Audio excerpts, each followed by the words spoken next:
Hi hello welcome to my YouTube channel authentic baker's.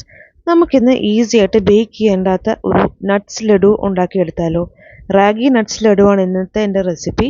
ഇതിനായിട്ട് ഞാൻ 1.25 cup അതായത് 200 gram seed mix എടുത്തിട്ടുണ്ട്. Details ഞാൻ ഡിസ്ക്രിപ്ഷനിൽ കൊടുക്കാം കേട്ടോ. ഞാൻ 1.25 കപ്പ് എന്ന് പറയുമ്പം 200 ഗ്രാം സീഡ് മിക്സ് എടുത്തിട്ടുണ്ട് കേട്ടോ. നിങ്ങൾക്ക് അലർജി ഇല്ലാത്ത ഏതൊരു സീഡും ഈ മിക്സിലേക്ക് ഇടാവുന്നതാണ്. അതൊന്ന് മീഡിയം ഫ്ലെയിമിലിട്ട് നമുക്ക് നല്ലോണം റോസ്റ്റ് ചെയ്തെടുക്കാം. ഒരു 10-15 മിനിറ്റ് റോസ്റ്റ് ചെയ്ത് കഴിയുമ്പോഴേക്കും നമുക്ക് സീഡ്സ് ഓരോന്നായിട്ട് പൊട്ടുന്ന ഒരു സൗണ്ട് കേൾക്കും. അതാണ് അതിൻ്റെ കറക്റ്റ് പാകം. ഇതുപോലെ റോസ്റ്റ് ചെയ്തെടുക്കുമ്പോഴത്തേക്കും ഈ സീഡ്സിലേക്ക് ഓയിൽ നമുക്കൊന്ന് റിലീസ് ചെയ്ത് കിട്ടും. അപ്പോൾ അത് നമ്മൾ ലഡു ബൈൻഡ് ചെയ്യാനായിട്ട് ഭയങ്കര ഈസി ആയിരിക്കും, ഹെൽപ്ഫുള്ളും ആയിരിക്കും.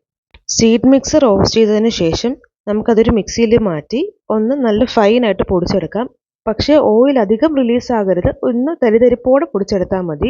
അതിനുശേഷം സെയിം ക്വാണ്ടിറ്റി റാഗി പൗഡർ ഞാൻ എടുത്തിട്ടുണ്ട്, 1.25 കപ്പ് തന്നെ. നമുക്കിതിലേക്ക് ആദ്യം 2 ടേബിൾ സ്പൂൺ ഗീ ഒന്നിട്ട് മിക്സ് ചെയ്തെടുക്കാം. അപ്പോൾ റാഗി നല്ലോണം ഒന്ന് മീഡിയം ഫ്ലെയിമിലിട്ട് റോസ്റ്റ് ചെയ്തതിന് ശേഷം ഗീയും കൂടി ഇട്ട് നമുക്കൊന്നുകൂടെ റോസ്റ്റ് ചെയ്തെടുക്കാം. മീഡിയം ഫ്ലെയിമിൽ തന്നെയാണ് ഞാൻ ഫുൾ പ്രോസസ്സും റോസ്റ്റിങ്ങിൻ്റെ സമയത്ത് വെച്ചിരിക്കുന്നത്.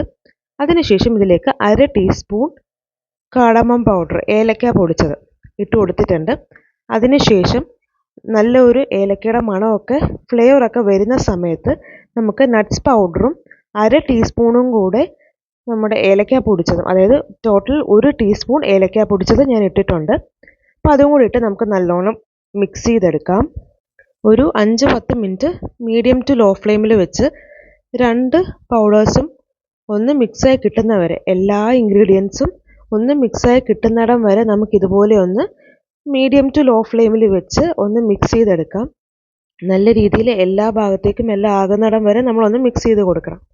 അതിനുശേഷം ഓൾറെഡി ഞാൻ പ്രിപ്പയർ ചെയ്ത് വെച്ചിരിക്കുന്ന ശർക്കര പാനി നമുക്ക് നമ്മുടെ ഈ ഒരു ലഡുവിന് ആവശ്യമായ അത്രയും ക്വാണ്ടിറ്റി ഒഴിച്ചു കൊടുക്കാം.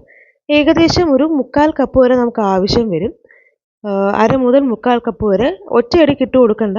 നമുക്കിങ്ങനെ കുറച്ച് ഇട്ട് മിക്സ് ചെയ്തതിന് ശേഷം ആവശ്യത്തിനനുസരിച്ച് നമുക്ക് ഇട്ട് കൊടുക്കാം.